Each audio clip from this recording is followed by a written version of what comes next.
сіздер көріп тұрған шаар Жесир Шугур шаары. Бұл шаар Идлиб фатих болгондон кийин 2015-жылы мужахидтер тарабынан эркиндикке чыккан. Бул жагы Хама, бул жагы Идлиб. А бул жак болсо биз бараткан жол Латакия. Zifiri karanlığa mahkum yürekler, kar beyaz hakikati fehmedemezler. Zifiri karanlığa mahkum yürekler, kar beyaz hakikati fehmedemezler. Coğrafyamda doğdu. Сирия, Латакия. Бул сиздер көрүп турган бул Салахиддин Аюби басып алган кала деп айтылат. Шаарча болгон экен да. Көрсөңүздөр мындай айланасы бүт тосулуп болгон. Ар жагынан дагы мындай тосулган. Үстүндө калк жакшаган экен. Бул жакка душмандар бастырып келгенде ошо өйдөдөн туруп өздөрүн коруган да.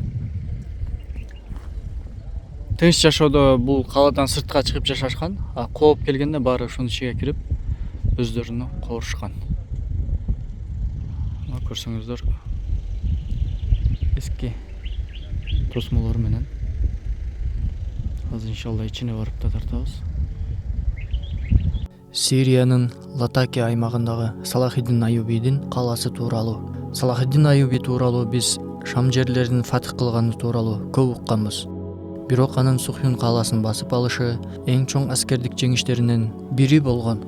Башында бул кала византиялыктар тарабынан курулуп, кийинчерээк салипчилердин колуна өткөн. Салахиддин Аюби Шамда салипчилерге каршы согушкан учурда бул кала алардын эң бекем чептеринин бири болгон. Ал өзүнүн тактикалык акылы менен калааны курчоого алат. Акырында калаа ичиндеги эл ак желек көтөрүп багынып беришкен. Бул бекем чепти жоготуу ошол учурда салипчилер үчүн эң чоң жеңилүүлөрдүн бири болгон. Салахиддин Аюбилердин урпактары бул калааны кайрадан зулумдардан бошоткон.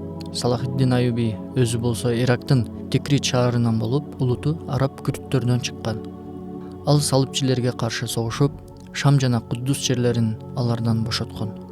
Калааны түштүк тарабынан келип Манжалик аттуу чоң курал менен калаага жана анын ичиндегилерге сокку берет. Бул курал азыркы минометко окшош болгон.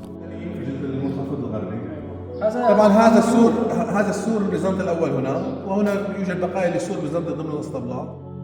Калаанын ичинде ысык жана муздак суу агып турган. Суу түтүктөрүндө азыркындай темир же пластик эмес, саполдон жасалган түтүктөр колдонулган.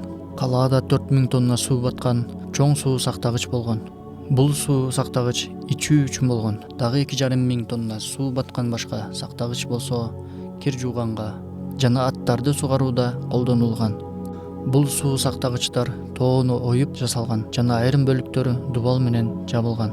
Булар салипчилер доорунда курулган. Коргонуу мунарасы калаанын үстүндө жайгашкан. Төмөн жактагы калаанын жолундагы оюлган жол 157 метр узундукта, толугу менен кол менен казылган. Бул оюлган жол салипчилер тарабынан 80 жыл бою кол менен казылган. Узундугу 157 метр болуп, бийиктиги 28 метрге жетет. Калаанын көпүрөсү да бар болчу. Салипчилер аны 80 жыл бою казышып, ортосуна көпүрө үчүн таяныч мамыларын калтырышкан. Бул шаарга кире албай турган өздөрүнө бир жалгыз көпүрө болгон. Ошол көпүрө азыр бузулган.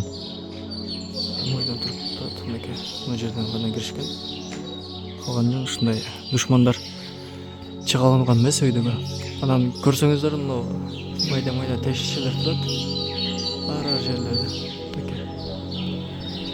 Ушул тешишчилерден өздөрүн корууганы жаа сымал куралдар менен душмандарга каршы колдонулган. Бул тоонун кесилген жери 150 метр болот экен узундугу жол болгондучу. А бийиктиги болсо 28.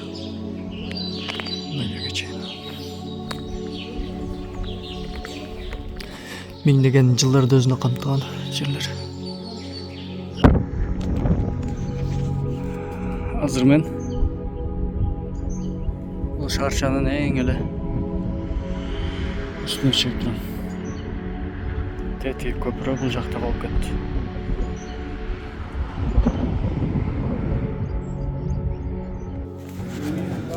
Бұл жерлер монша баня болған екен да. Неке жакузи ошол убактарда эле болгон экен. Бул жерден суу агып келип, бул жерден алып чегип кетишет. Ошол убакта эле дизайнер өрчүгөн экен да.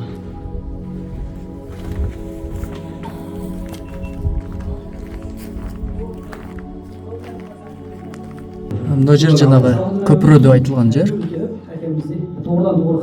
Жанагы наркы беттен бир өзгө өткөн. Бул жер жанагы биз айткан тешикче. Куралдар менен, жалар менен душмандарга өздөрүн коргон.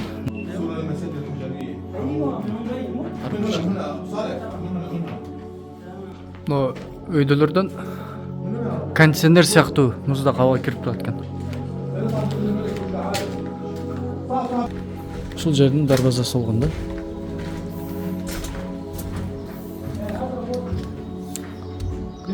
Окей.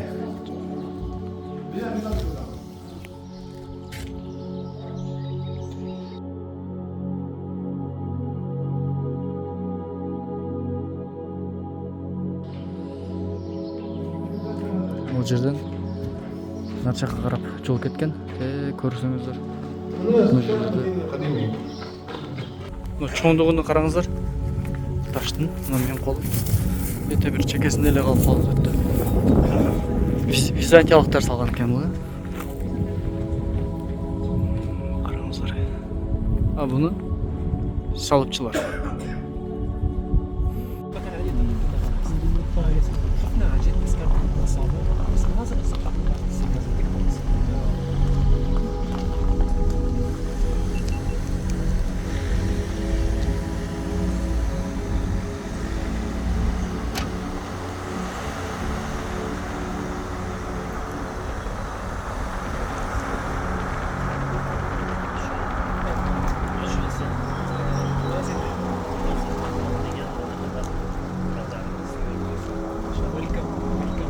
Welcome.